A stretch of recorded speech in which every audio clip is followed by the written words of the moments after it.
when we can start an athletic journey with something like, you know what, I'm pissed off, so I'm going to take up this sport. I'm sick and tired of this stuff. I bet a lot of your listeners can relate to that. It doesn't start with the purity of intent.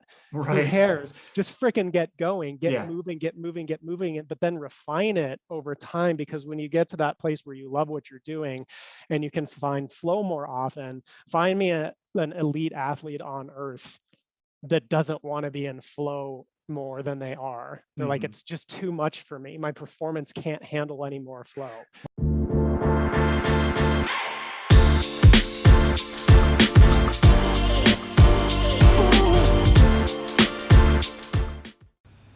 This episode of the Smart Athlete Podcast is brought to you by Solpre. If you're active at all, whether you're running or simply out walking for the day, you've probably experienced one of the number one problems that active people have, and that's chafing. Solpre's all-new, all-natural anti-chafe balm solves that problem while feeding your skin the vital nutrients it needs to be healthy.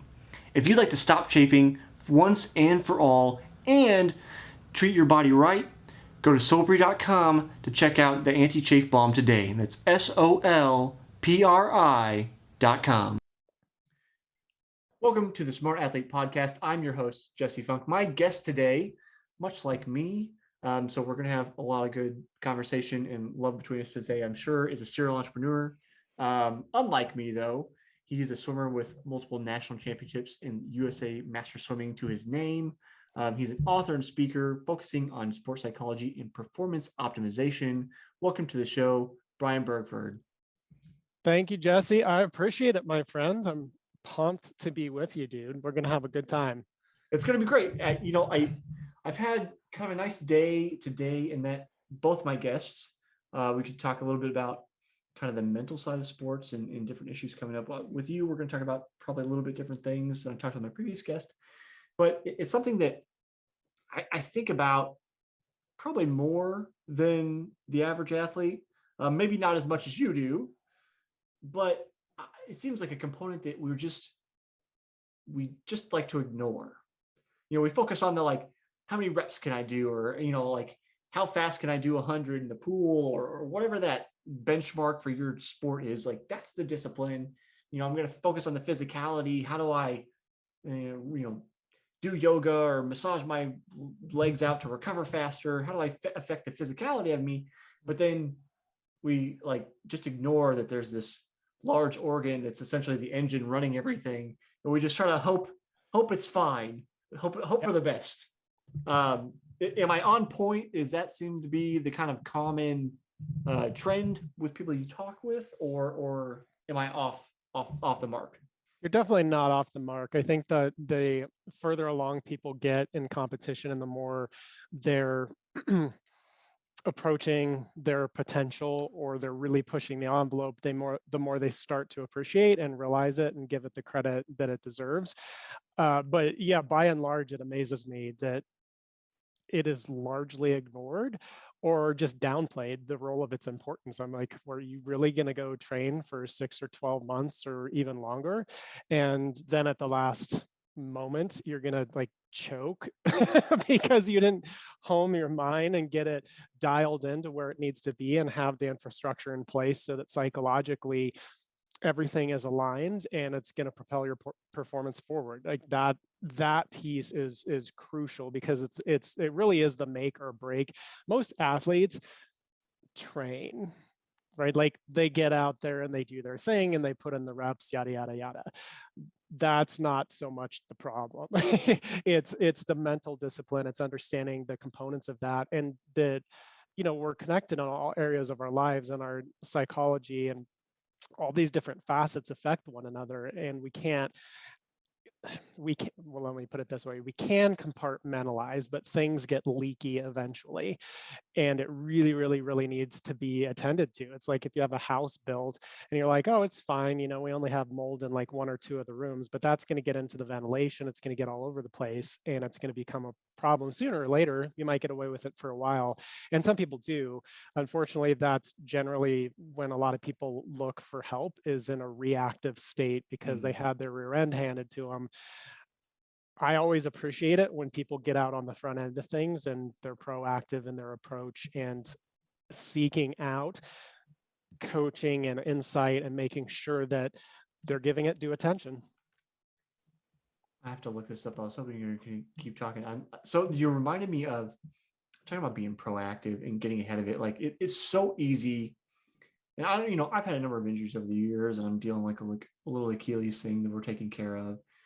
At the moment, it's so easy to like get hurt, whether it's psychologically or physically, and then okay, now we'll deal with it because it hurts or something went wrong, instead of dealing with it beforehand and being preventive. I was trying to look up this episode number. It reminded me of when I was talking with podiatrist Mark Gallagher. It's episode 125. So, on the day to day, he deals with rehab for athletes, right? Mm-hmm. And we were talking about how the hardest sell for him is like a maintenance program. Once you've, dealt with the issue, physical in his case, actually maintaining it so that it doesn't happen again. I would imagine the mental component's probably similar, right? Or being preventive, it's like maintenance, right? It's doing things before anything's ever wrong. Before right? you have a breakdown on the side of the road. Yeah, for sure. And the guy I use for body work is absolutely phenomenal. He's a magician, and I've been going to him for years. But that's something that just like clockwork, right? I go in and it's always preventative maintenance. And because of that, I very, very, very, very seldom, maybe once every 2 years at most, am going in because of some kind of an actual injury or something that approaches an injury, because it's keeping up on that stuff.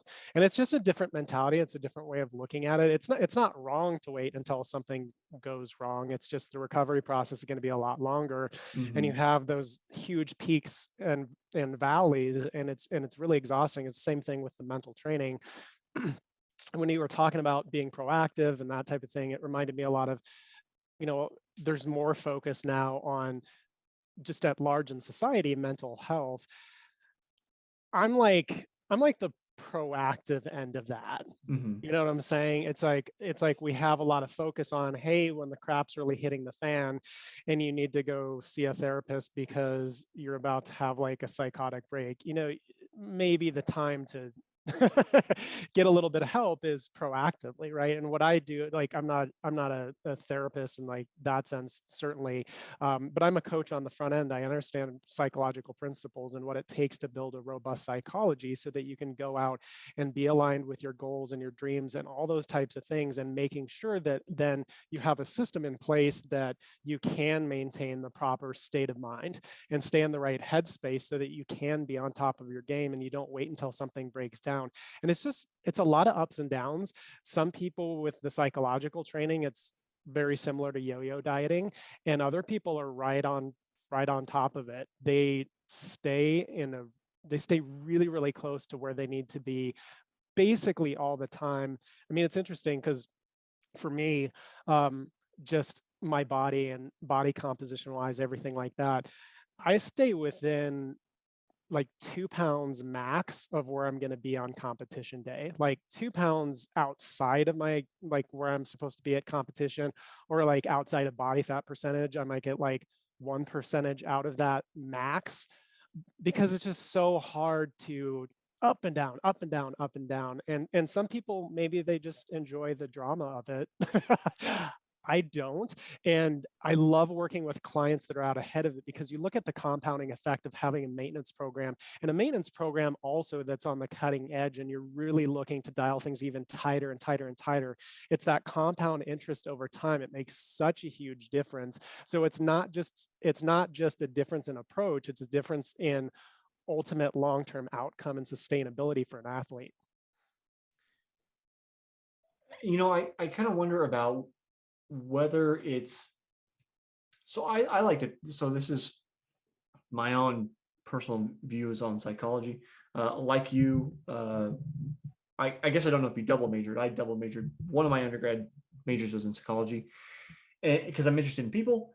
But I tend to think of, like, when we think about clinical disorders, I like the description that they are like an exacerbation or an overblown scenario of tendencies that we all have.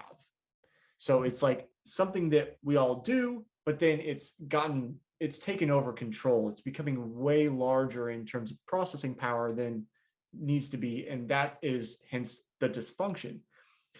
So, given that train of thought, in regards to the maintenance thing, I wonder, like, if as thinking about athletes, whether it's simply a subset of the same mentality, where like people will go through their lives and not work out, not do anything, have health problems later, and then be like, oh, now I got to take all this medicine to deal with this problem.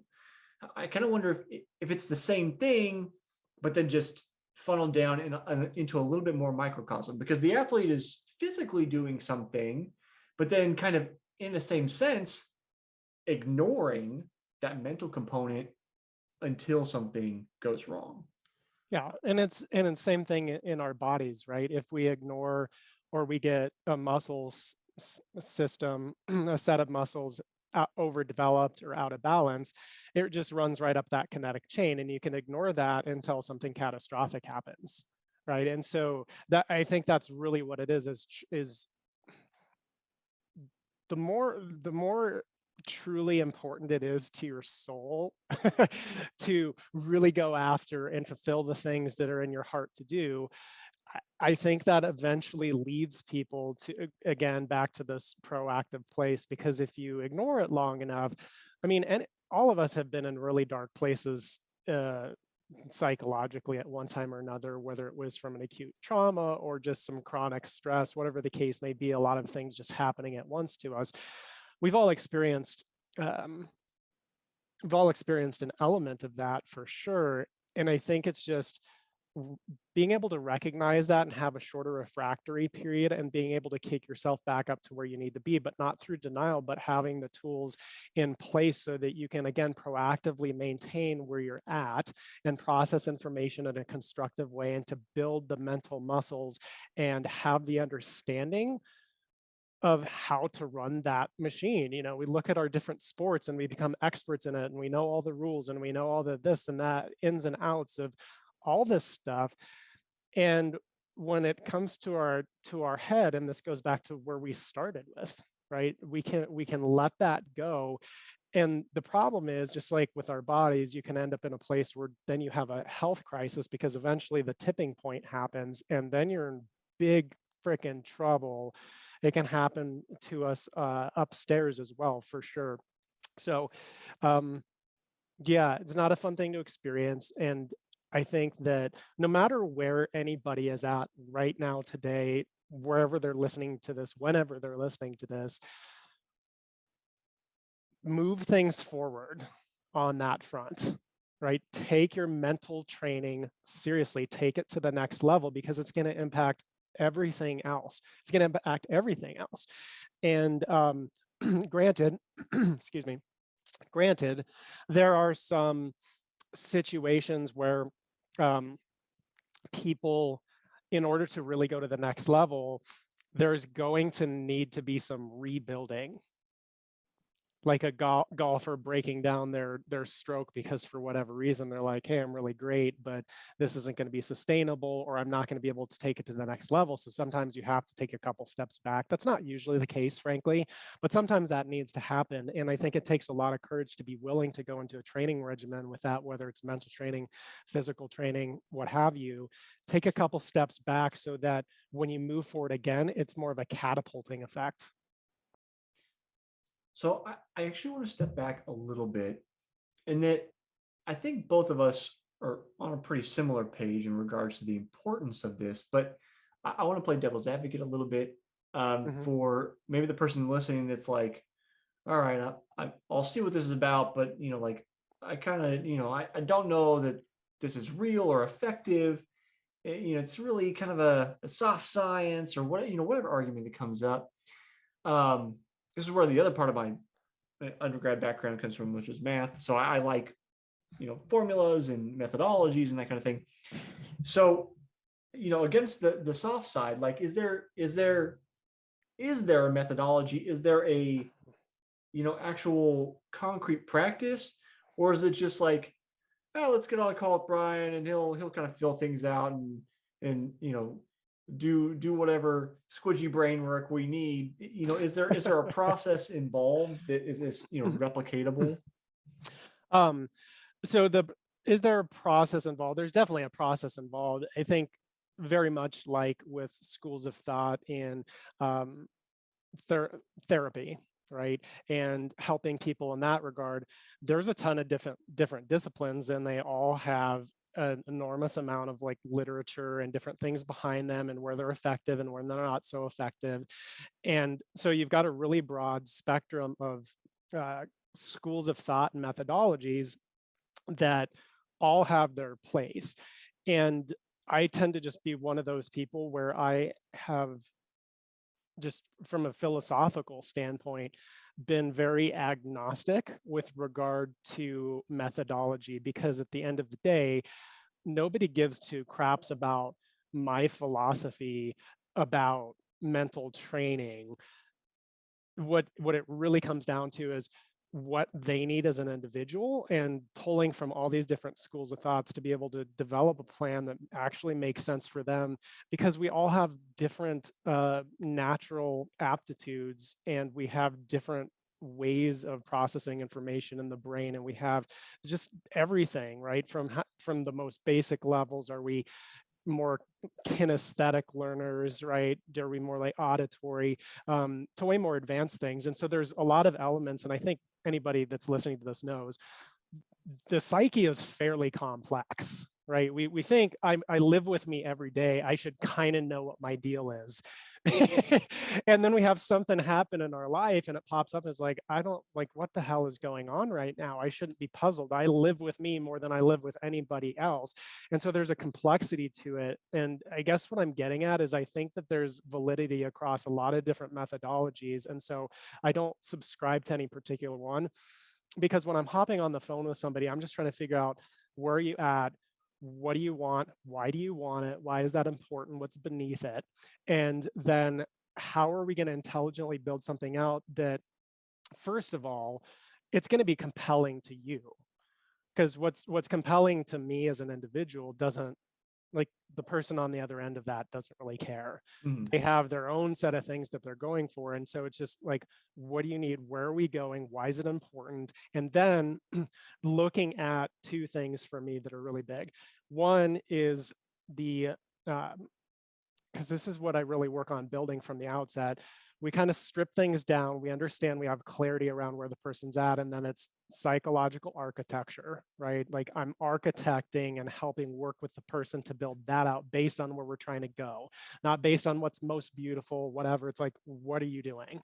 And then we go into laying the psychological infrastructure, which is really over time a process of conditioning that and building that system out and making it more fine-tuned. So there needs to be some flexibility in everything that I do with folks, because stuff changes over time. And then, 2 months from now, that person's not going to be in the same place, and we're going to need to adapt. So I want a very adaptable, very, just adaptable, easy to change, flows with what's going on, but has a base and a core of a system that hits on all cylinders for them. Like, what are they most motivated by? Like, what are they moving toward? What are they trying to avoid?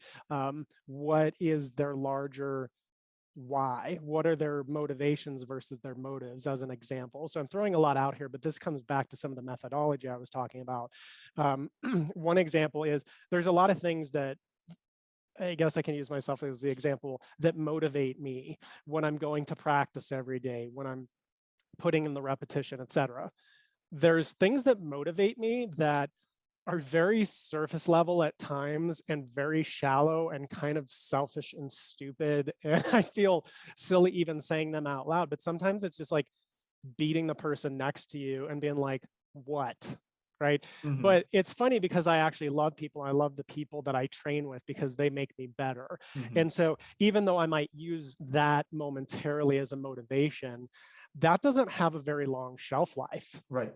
because I don't personally really care about beating other people. In the moment, it might motivate me. Sure, I'll use that temporarily, but long term, my motive is what's most important. What's the bigger, grander picture? Because we as athletes, if we're going out and doing something, if we're really going to put our, the pedal to the metal, there has to be something that's compelling, that's long term, that can keep us in the game, to where it can be a lifestyle that we can keep going and have that perpetual motion. And it's not put gas in the tank and then it just burns off, put it in the tank and it burns off.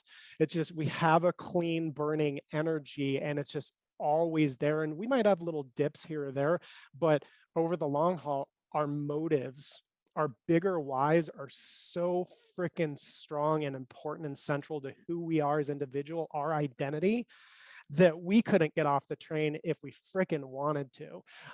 So that's a quick little example. I don't know if I hit on anything you actually wanted me to touch on, but that's what came to mind, dude. Yeah, no, you're cool.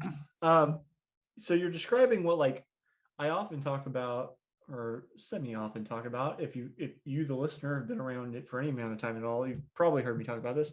I refer to it as a bag of whys.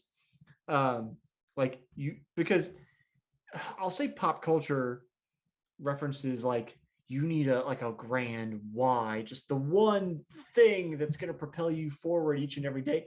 And maybe it's simply personal experience that jades me, but I don't think, no matter how grand that one singular why is, that it's enough. It's not. And as you're describing it, now I almost feel like I need to change my analogy to like a pyramid of whys, where, like, your base layer is those big overarching, like, these are the foundations of what it is. It's almost like a weird Maslow's hierarchy of needs, or, like, it's turned on its head though, right? Where, like, the base is through, like, self-actualization. And then the higher up you go, the smaller ones that aren't very sustaining, that's like feeding the ego. I want to be, this person. It's the just flip Maslow's hierarchy of needs on its head, basically. And then you've got, the kind of the principles of the whys you need to build. And that's, I guess, although, shelter and food are at the base of his pyramid. And if you needed that and were a professional athlete, that's probably a pretty good why. So it doesn't quite work, but it could be. It's sort of like in Cinderella Man, where he gets asked, what's different that time? He goes, now this time I know what I'm fighting for. And what's that, Jimmy?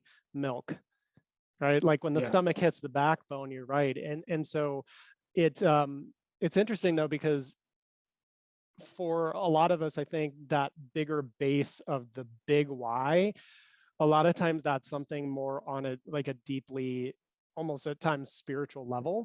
And all the stuff up top is like little piddly stupid stuff, like the way you put it was very interesting with the ego. And one of my personal fascinations is like dipping in it, like having a foot in different worlds, right? I'm endlessly fascinated by spirituality and that aspect of things, but it's an interesting subject when we come to athletics, because it seems so flitty and intangible. At the same time though, like that's where we as human beings, that's where the real power source comes from. That's where the sustainability, if we really look at the deepest level, that's kind of our roots. And then there can be a bunch of stuff on top of it. And I think one of the big pieces, at least for me and the people that I work with, to maintain the right type of perspective and balance, is understanding the game that we're playing in the moment, and potentially using something like the ego, but that's a very fine line to walk, because it can start to turn around and it can start to use you very, very easily. And most people are completely used by it and they don't even know it, right? And they're being run only by ego things. And I think that's where a lot of the burnout comes from, because we can start a journey with something like just immense pain. A lot of athletes, especially the ones that just fricking go and they're hummingbirds and they can't seem to slow down to even think. Sometimes that's because if they slow down to think and they have too much time with themselves, they're worried about what's going to come up. And that stuff is important to deal with, frankly. But I think looking at something like a clean burning fuel, which would be more of the spiritual side, right? And then there's the not so clean burning fuel, but we get quick energy from it. And Mm, that's things around the ego, but it becomes caustic over time, right. right? You can't, as an athlete, only live on sugar. Right. You It's like might, nitrous. Like it gives yeah, you a boost, but if you do too much, it's going to blow your engine up. it's going to blow your engine up. Like eh, stuff is, I don't know a lot about cars, but I remember in the first Fast and the That's all Furious, that's about like the extent of what I know. So my it's uncle races cars, and that's about. he's like, you fried the piston rings because you used too much NOS, right? Yeah. And it's true. Being cognizant of the fuel that we're using, and it's fine if you just want a short burst thing and you're just going like, I just need to run this 5K real quick. That's fine, whatever. But if you want to have any type of an athletic lifestyle type of a journey, we have to get a lot more thoughtful about how we structure that kind of thing and where we're coming from.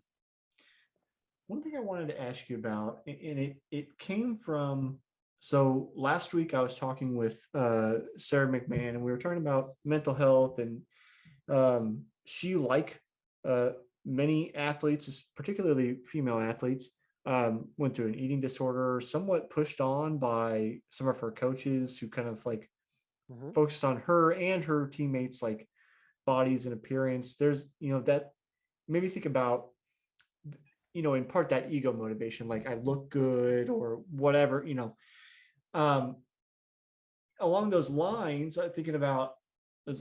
It seems like maybe I talk about mental health with women more often, or they stick out to me. Thinking about Vanessa Raw, who was former pro triathlete for Great Britain. How when I talked to her, a lot of her career was focused on um, being injured and being pushed by her coaches. Some of it is a subset of the people that I get to talk to, but I'm sure there's a larger application. Like, it seems like these people, the ones I get to talk to, so maybe it doesn't apply to you, the listener, but I would say it probably does since you're listening to this kind of podcast. They have enough motivation. Like, you don't, it seems redundant to push people harder down this path of like work harder, push harder, go harder, when it's like they Mhm. already have enough intrinsic motivation, right? And it seems like when you have this kind of one-dimensional mental approach to these people who already have the required intrinsic fuel, that you often end up with burnout, injuries, eating disorders. Like you end up with a whole slew, and that's not, I'm not, for those listening, listen to Sarah's own words in her story. I'm not blaming her coaches for her situation. It's more complex than that, but just you end up with something wrong because of like this overfueling of this situation. So I kind of feel like you need more coaches to like take a step back and focus on the rest side. So from a psychological perspective, how do we prevent burnout, deal with like balance, which I think is tough because it's easy, right? It's easy to focus on one more rep, just a little bit faster. What that's easy because that's what everybody does. How do you deal with the part where do you go, it's time to rest, and being comfortable in that environment, knowing that that may be the thing that actually helps you propel you forward? Great question. First thing I thought of was learning to not only trust yourself, but listen to yourself as an athlete. There's just no way that you can ignore your intuition and not pay a price on the back end. The problem is when there's so many voices sometimes, and those can be our own voices, they can be the voices of coaches, they can be the collective voices of the people around us. We're worried about something, especially really high level athletes, sponsors, where they're going to think, yada, yada, yada, that we there can be so much static in the air that there's really no room for us to be able to listen to the most important kind of like small voice inside, because most most athletes, like they're very freaking kinesthetic. Like that's the world that they live in. They know what it feels. They know what it feels like when to run a certain pace, Mm-hmm. right? Like I know what it's like to swim a certain pace. Like I could have no clocks and just like, here, go swim. And based on just how I feel during that, I'm going to come in within a second, on 100 or 2 seconds on a 200, which is a pretty good guess with no Mm-hmm. outside clock. So I think one thing is obviously fostering awareness, but there's a broader picture of listening to and trusting intuition and being willing to speak up about it as well, because we can be pushed to do unhealthy things by people even with great intentions, wonderful intentions that want nothing but the best for us. And we want so much to accomplish something, we're so driven, I really want this thing, that you're exactly right. We don't need a ton of extra motivation as athletes. Like we came prepackaged with it. I learned that a long time ago when I was working, training like the general public, when I was doing personal training. I was at the same time working with the football team at CU as an intern with their strength and conditioning team. And I learned very early on, because I was fresh out of high school, I really like working with athletes, not the general public. Now, what's interesting about the difference between the general public and athletes is how somebody I sort of sees themselves, Mm-hmm. right? There's a lot of people that are athletes and they just haven't owned it. And we chatted about this a little bit before we came on here, Yeah. but it's like, just if you're an athlete and you take hold of that identity, that's going to change a lot of things in your life, and it's going to make a lot of decisions way easier than when you're hemming and hawing. You're like, I don't know, should I go today, should I not go today? When you're an athlete, like you show up and you train, and you don't, I remember this poster that I saw in a gym once. It was like, athletes don't diet and exercise, they eat and they train. Just simple things like that mentality shift affects everything. So going back to what I went off on a rabbit trail here, I do think that we've got to, as athletes, recognize that people can be giving us great information, but at the end of the day, we have to find out how our internal system works, what makes our engine go. And when we're leaning and leading toward injury, we've got to be able to spot patterns. We've got to be able to spot patterns. You can catch burnout early if you're paying attention. If it sneaks up on you, something is very, very wrong. Or maybe a lot of things is right, but you've tuned that voice out in your head because I don't have time to slow down right now. I've got to go, I've got to go, I've got to go, because you're looking at something that's 3 months from now, and you're forgetting that by doing something right now that deep down is probably not the best idea, you might have an injury for the next 5 years. That sucks. Yeah. That's a tough pill to swallow. So Is that a common issue that you deal with, is trying to rein people back in, or is there a common issue that you deal with? that's a great question. One thing that I find endlessly fascinating is that most most of us don't know truly why we're actually doing what we're doing. Mm-hmm. And maybe we do subconsciously, but it is not in our conscious awareness. And so we have all these reasons that, like, I'm training for the sport, why I want to reach my goal, etc. And we don't even really know what's going on behind it. And that's one reason things can get a little bit of out of whack on the back end. Yes, I tend to deal with people that can certainly overdo it. Type A to the max, you know what I'm talking about? Mm-hmm. And it's a beautiful thing to be that type A, have drive, have gas in the tank, like, let's fricking go, man, and just be able to punch it like that. Those are my kind of fricking people, it's like exciting for me to even think about it. However, I am committed to my clients having a kick-ass life, right? I want that for them more than anything.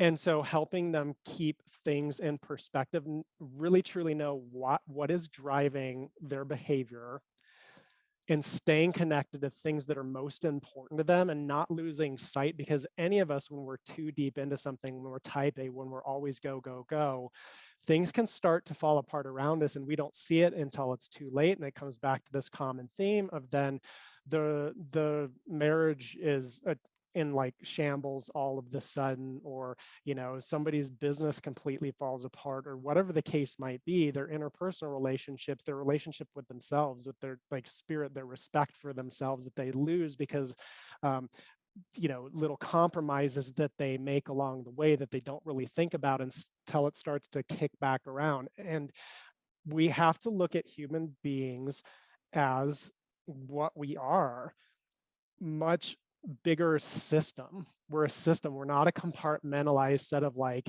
I go in this room and I do this, and I go in this room and do this over here. If you really want to have an incredible life, we have to look at all parts and recognize that one thing affects all of the others, and you do not want to win that race to the detriment of your relationship with your children that never recovers from it, and then you die of regret.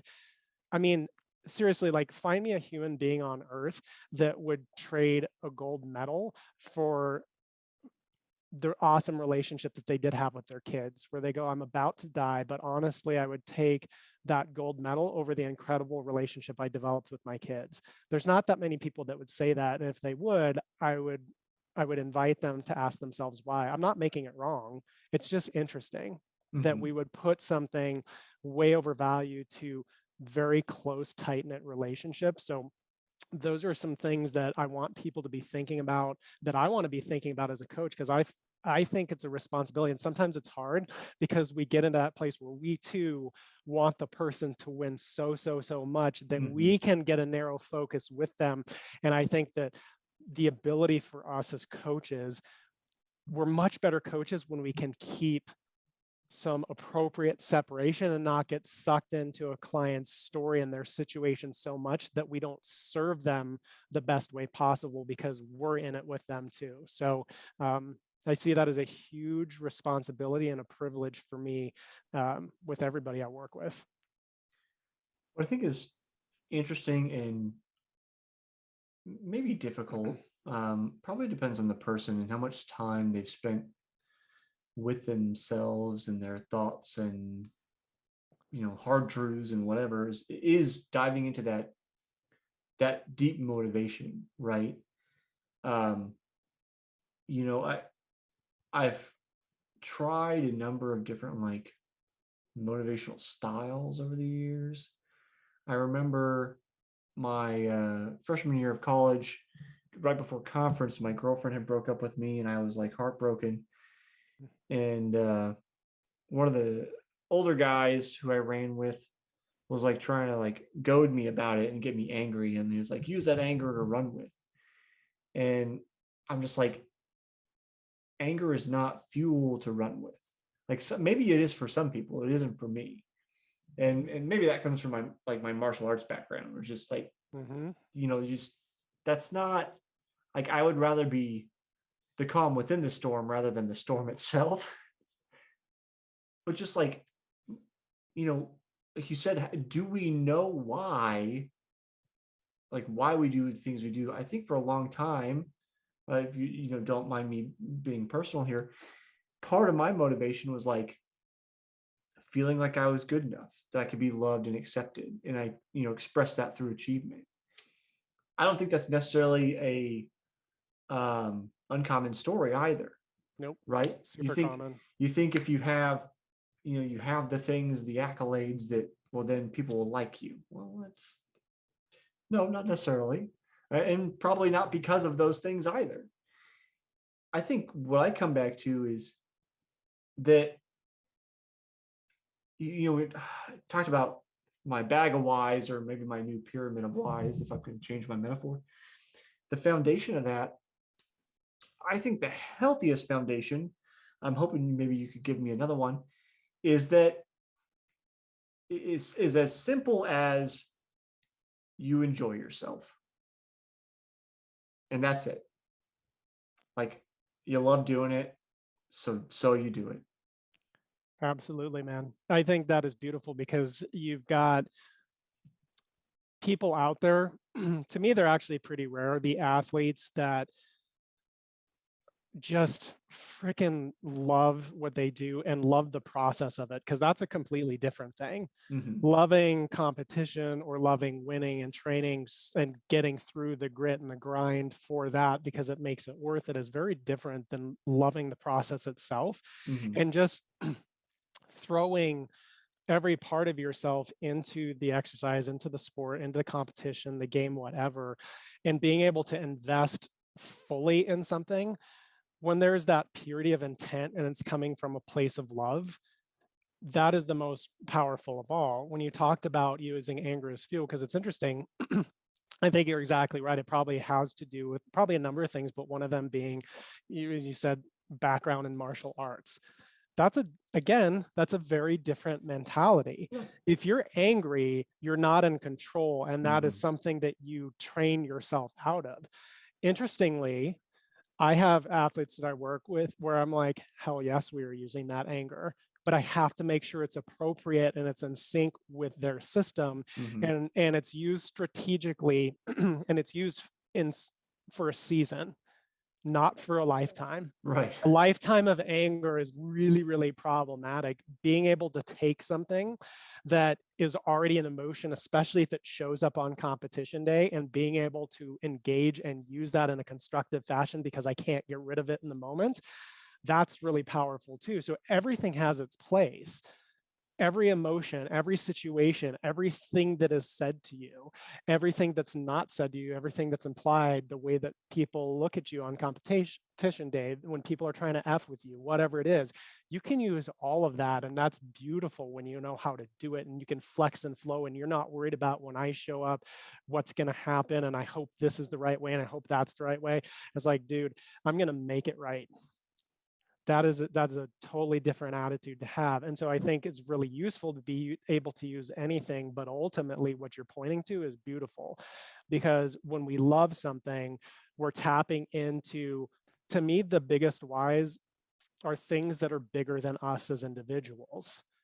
They're way bigger than us, right? I'm doing something, especially for people that um, may never know me and I may never know them. Hmm. To be able to have that kind of purity of intention, there's something really, really powerful about that.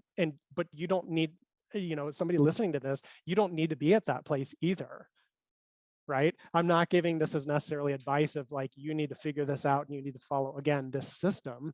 We're just pointing to different processes and things that athletes can use to power their efforts, but we're all in different seasons. We're in different phases. We have different backgrounds. We've picked up different mentalities along the way that all factor into the architecture Hmm. and then the ultimate infrastructure that we build to support what we're going toward. It, so like when I ever talk about mentality, I can reference other conversations I've had, but obviously I can only speak from the life that I've lived. So I try my best to not make it not make a projection on other people based on my values and experience, but there are some commonalities between our experiences. So the thing about anger, the reason you said, you're not in control, to try to maybe further the metaphor or maybe make a little more complex metaphor, is thinking about anger as anger like building a foundation on sand. And the reason I think of it that way is because I see anger as a secondary emotion. Like anger is not a primary emotion. Anger is the expression of an underlying emotion that we want to hide. So it could be fear or grief or anxiety, all kind of different little, really nuances of fear, fear of loss, fear of winning, um, you know, fear of change, whatever it is, and it gets expressed as anger. So the way I view it is like if I'm angry, and the reason I'm angry is because I'm afraid that I'm not good enough, or I didn't put in enough training, or Joe Blow is faster than me. Well, then that fear is rooted in a different issue, right? It's rooted in the sense that, like, I say for my personal example, I mentioned earlier, I feel like I have to win to be good enough. That's the issue that needs to be addressed. And the anger is the expression of that issue. Until you get down to it, like you're not laying that foundation to come from a place of control and to take power of your entire potential, because you're allowing your mind to be deterred and flow into this chain of, okay, I have to be, I have to win to be good enough. And if I'm not, I'm afraid of that. And because I'm afraid, I'm going to be angry. It's like there's all this power working on, these fear, which you haven't addressed, instead of addressing it and then taking that energy, that mental energy, and putting it towards simply being and being present, Mhm. which ultimately, because you've addressed and then let go of that issue, makes you more likely to achieve your goal. Yep. And one of the scariest things I think for people that want to take charge of their destiny, right, is the relinquishment of control, and us, again, consciously or subconsciously, maybe not wanting to go a little bit deeper beneath, which I appreciate you bringing up the personal example, because it's personal, like it's very relatable. And I think that it's also, as you mentioned, quite common, that thought process, those fears, right, that then manifest as anger, and then we're using the anger. But people can definitely be freaked out. Listen, I don't want to look into it.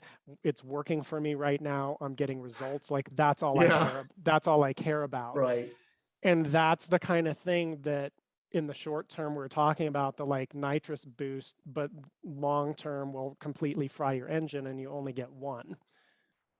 So it's really about like short versus like long term thinking is one part of this.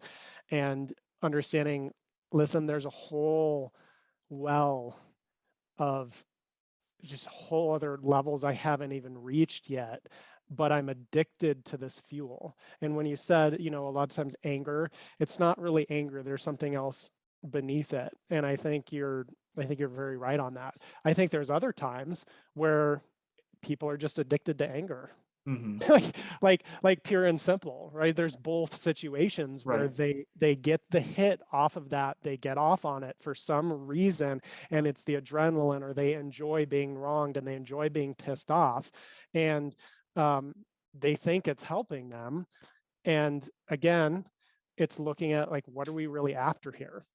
What are we after? Do I want to burn that kind of caustic fuel in my system?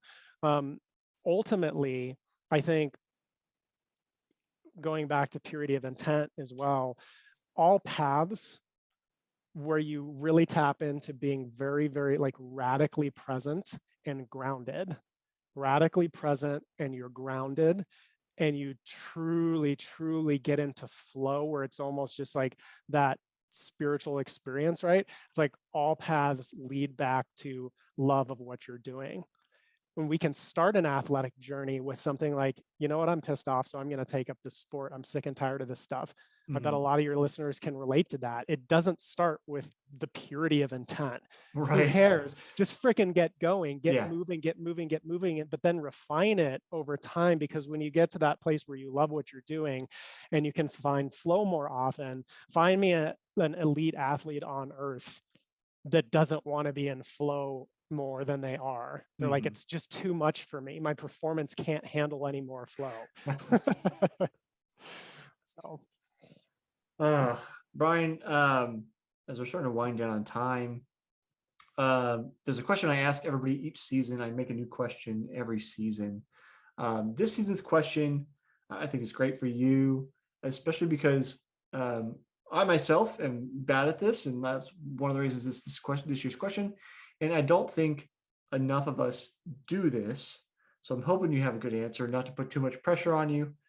But this you're year's making me you're question. making me nervous, dude. we're not even What's going. about to happen We're here? not even going too philosophical. I've had philosophical, like season two's question was what's the purpose of sport. So I've made people go deep on that one. But Wow. this year's question is, how do you celebrate your wins?